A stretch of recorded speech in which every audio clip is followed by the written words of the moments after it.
And we have proven that to you.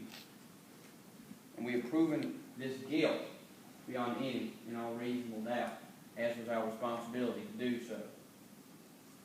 Let's talk about how we've done that. In proving this man's guilt, we have shown you three things.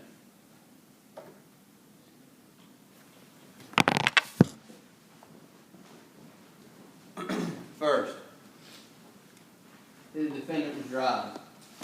Now, we had a little bit of an issue with this.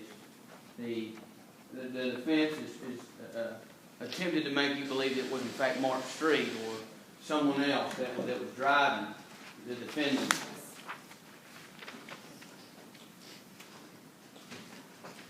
Here we go. First element, the defendant was driving or was in actual control of the vehicle. Now we know that's true.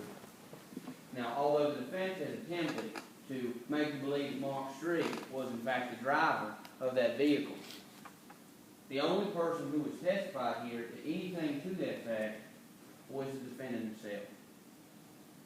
And the defendant, well, frankly, he has every reason to want you to believe that. Because that means if he can make you believe Mark Street was the driver, well, that means that he would not be found guilty of this crime. But we know that isn't true. Because when you weigh the testimony of Mr. Street against the testimony of the defendant, you've got to consider who has the incentive to lie. And remember, the jury, why would Mr. Street lie? Mr. Street has been the defendant's friend, best friend, for 15 years. In fact, they were college roommates. And on this particular evening, as both testified, they went to Gator's Bar in John's Pass together and were enjoying drinks and a game of basketball. And once that basketball game ended at about 1 o'clock, the defendant, he got in his car. Both of them testified to this. Both of them also testified that whenever the defendant was trying to leave, that he hopped over the curb with his car. Well, this is when the stories split. This is when truth and fiction separate themselves from one another. Mr. Street told us that it was at that time the defendant just sort of hit the curb and continued on driving away in control of his vehicle. And it is at that point when the defendant told us that allegedly Mr. Street came up to his car and then decided to drive him home. Well, let's consider that for just a moment. The defendant's wife took the stand here today, and the only person she saw was her husband. She didn't hear anybody else. She didn't see anybody else. And the reason that she didn't see or hear anybody else is because there was only one person that went home that night. There was only one person in that car. There was only one person driving, and that person is the defendant, John Adams. Now, we know absolutely that this man was driving that car. That element has been met. Now, the second thing we had to prove to you was that the defendant was under the influence while he was driving. Now, he initially told police, well, I've been home all night. I've just been drinking this vodka. He said he held up this bottle of vodka. I've just been drinking this vodka, right? Members of the jury, his wife took the stand and said that she remembered hearing the liquor cabinet open and then going downstairs and seeing her husband drinking. And in the span of time between those two events was 10 minutes. He would not have gotten that drunk in 10 minutes. Later that evening, he was arrested by Officer Bolton.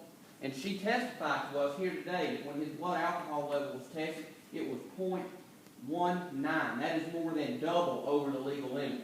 In order to get to 0.19 in 10 minutes, he'd have had been funneling grain alcohol or something.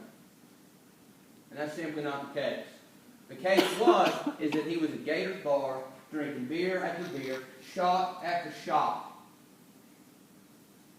And then after doing that, wobbly when he would stand, swaying when he would walk, slurring when he would speak, that is when this defendant decided to get into a car and drive home. And on his way home, he had to drive down Gulf Boulevard. And that brings us to the third thing that we had to to prove to you today. And that is that this defendant caused or contributed to the death of Nancy Owens and her unborn child. Unfortunately, members of the jury, there is a tombstone not far from this courthouse that bears her name on it. Miss Owens, blessed heart, she is no longer in this world, and she is no longer in this world because this man made a decision to drink and to drive. She was almost home, as my co-counsel told you at the beginning of this trial. And this defendant, he almost kept his vehicle in the lane that it was supposed to be in. Nancy Owens, she was 8 months pregnant. She was pregnant with a child that was almost ready to be born.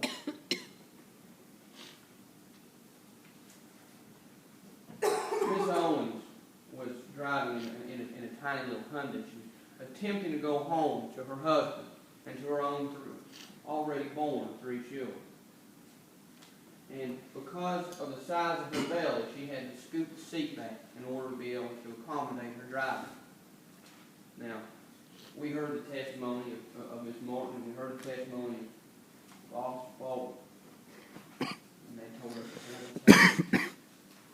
that the steering wheel that poor Miss Owens had to sit back from, it had collapsed in on her because when the defendant's car hit her head on and clashed metal and glass, there was hundreds, thousands of pounds of pressure that caved in on her in the whole front end of her car. The metal of the frame, the machinery of the engine, and all the nuts and bolts in between came crashing in on the cabin in which she sat. It came crashing in on Nancy Owens. It came crashing in on Nancy Owens' round belly. It came crashing in on the unborn child that was growing inside her. And because that happened, they died.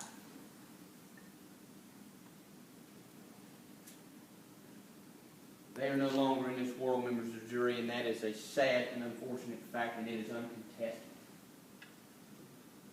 Now, it was our duty here today, our burden, to prove all 3 of these elements beyond and to the exclusion of any reasonable doubt. 2 minutes, counsel. That reasonable doubt, it's gone.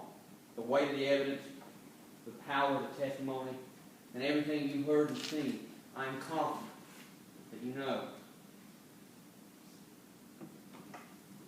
You know the verdict that you must render. I'm confident you're sure.